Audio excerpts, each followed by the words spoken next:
Sehambile na umama endlini. Mfethu besehambile kumanje ungibona nje ngiyancenga mfethu ngizama ukulungisa izinto. Ngizama ukuqoqa mfethu umuzi wami kanjalo. Hayi wena.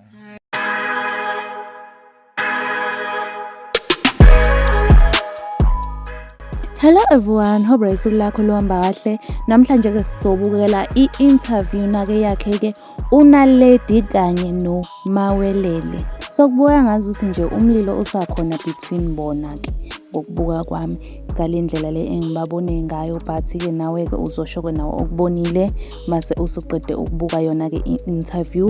So ashone khona ke ngingakudlela isikhathi sakho uma uthi uyaqala ukufika la, make sure ukuthi ushiya usubscribe-ile ukuze ungeke uzophuthelwa ama-video afana nalawa.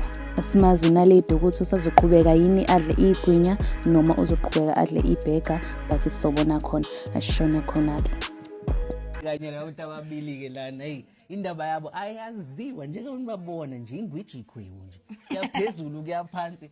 Bafethu sanibona. Yebo sawona futhi mdala. Njani kodwa? Asimnandi Awuzwe. Bafethu ani isichazele ukuthi njengoba silana nje namhlanje sizeleni kahle.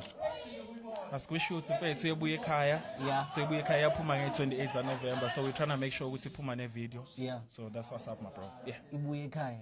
Buye ekhaya so. Hayi wena. So njengoba seshutha nje ibuye ekhaya ubesehambile na umama endlini. Mfethu besehambile kumanje ungibona nje ngiyancenga mfethu ngizama ukulungisa izinto. Ngizama ukuqoqa mfethu umuzi wami kanjalo. Hayi wena. Hayibo. Hayi ke shuthi njengoba uzama ukuqoqa mama uyaqoqeka uyaphutheka uyabuya endlini uthini kahle. Hayi ngeke khehla ngeke. Ayaza ngiboni. Ngobani?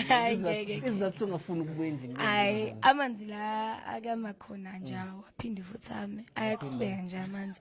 Aflow nje. Awaqhubeki nje ame nje. Kodwa nje bafu sokusho khona ukuthi kumele ushele kabusha ke manje. Awumshele bafu.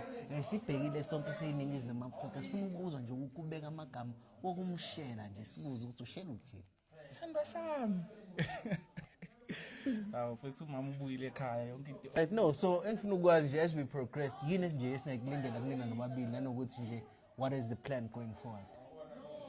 The plan is more music, my bro, more than anything. We're just trying to make sure people will receive more of soulful music.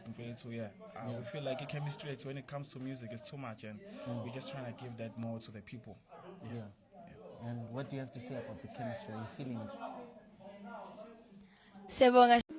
Okay everyone, ke nibonile ke i-interview, maybe ke isakhona uthando maybe alisekho, but comment down below na kwena umbono wakho ngalolu daba. But anyways ke sivala la i-video namhlanje sibeka unqi. I really hope you enjoyed i-video namhlanje. If you enjoyed ngiyacela ukuthi smash lo like button, uphinde usmash na lo subscribe button, and mina ke I will see you in the next video. Bye.